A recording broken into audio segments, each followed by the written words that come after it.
Hi guys, quick video. Want to talk about the fourth dimension. So, I haven't even thought about what the first dimension is, but let's just say we'll start at 2D and think in terms of Mario. Two-dimensional Mario is that famous side scroller where you can jump and you can move and you can go back and you jump on platforms and you get to the end of the line, the end of the level. You reach the flag. If you imagine yourself as Mario, you're only aware of two dimensions, height and length. Height and width, let's say. So, those are your two dimensions. Yeah, height, length and height are the first two dimensions.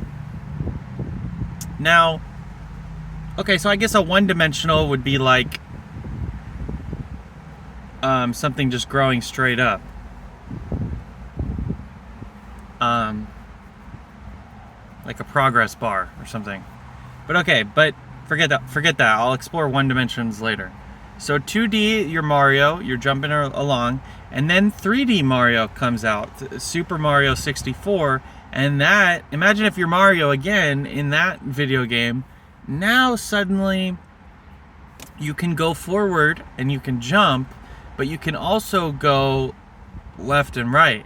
So there's depth to it. Instead of it just being a side scroller where you jump up and go to the goal, there's also in and out. So the width of of your domain has increased. So now you have three dimensions. You have length, height, and width. So it's a three-dimensional space, and that's Mario. And three-dimensional Mario looking at two-dimensional Mario would be able to beat the level in 1 second, because he could go around it, go and then hop back into the level, and that would reach the goal. So 2D Mario would be a piece of cake for 3D Mario, because all the obstacles in his way are two-dimensional. So a three-dimensional Mario would just literally walk around it like a painting and then hop into it or whatever. So we're three-dimensional beings in terms of we can jump, we can go down, we can go forward, and we can go left and right. A fourth dimensional being would have access to an additional dimension, and it would be time. Now, when you're thinking about, I have to make sure bees don't fly in my car. When you're thinking about the Mario, a game that hasn't been invented yet, four-dimensional Mario, which I think they should do, it would be cool. It's kind of like Doctor Strange with a time stone. So imagine Mario, but he has the time stone. Okay? So this is the fourth dimensional game, and he would be walking around in three dimensions, but there would be a time of the land. So let's say he's walking around New York City, present day time, and there's billboards and flashing lights, cars, taxis, skyscrapers, and Mario, is looking around. It's like 3D Mario with the time stone. He could then turn back his time stone, and he would be in the same three-dimensional space, but he would also be controlling the fourth dimension of time. So now he turns it all the way back, and suddenly it's just grass and there's a dinosaur, or he's underwater, but let's forget about that. Let's just say he's in grass with a dinosaur. And there's no buildings, no technology. Then the dinosaur's about to eat him, and he moves to the side. Now he's using his three-dimensional space to avoid the dinosaur, but now the dinosaur, it's a T-Rex, and it's coming to eat him, and then he turns the time stone forward to change the time around him, the setting of the time. And now suddenly he's the dinosaur's extinct, so it's no longer attacking him, and he's in the future. There's this flying saucer that Mario is interacting with, and it's taking off in front of him. He's like, this is too advanced. And then he dials it back to New York City. And let's say there's Bowser's up to no good in New York City, and he has to defeat Bowser. He could, let's say Bowser has 1 million guards guarding his castle in New York City. 3D Mario would have to go through those guards to reach Bowser, because they'd be 3-dimensional guards in a 3-dimensional arena. But if Mario had the time stone, he could go back in time to where the dinosaurs are, get on a dinosaur, fly to where he knows Bowser is in the future, and then fast forward time, and then he's right in Bowser's house, and he bypassed all the guards using time.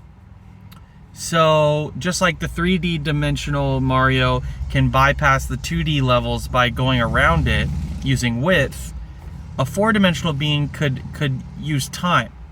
So I believe there are 4-dimensional beings.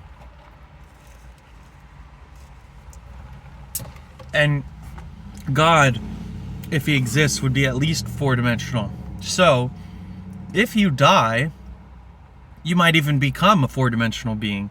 But let's just assume you technically would be at that point. So let's assume you die as a 3D person, and then I'll use myself as an example. So I die tomorrow, car crash. Then I'm my consciousness and mind is somehow lifted outside of my 3-dimensional body and can now see my entire life. And I can change the time and view how things were throughout my entire life. And it's all right there in front of me. And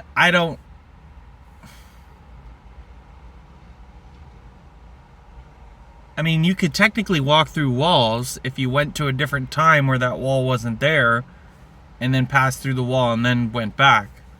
But anyway, so then God would judge me, and he would say, let's take a look at your life. I'm going to show you 5 examples where you screwed up or something. And here's 3 things you did well, And we would be able to access different points in my life, just like Mario in 3D can access different widths of the level instead of just being stuck on one width. We'd be looking down on time. God and I examining my life together would be outside of time, or be able to control time, not be limited by a linear time, but be above the linear time. So I don't know all about the curvature of space-time continuums, things like that, but I do think that makes sense as far as a Mario explanation of 4 dimensions. Now, what would the 5th dimension be after time? And what would the 1st dimension be before 2D? I don't really know. I just wanted to share that 4-dimensional part. All right, thanks.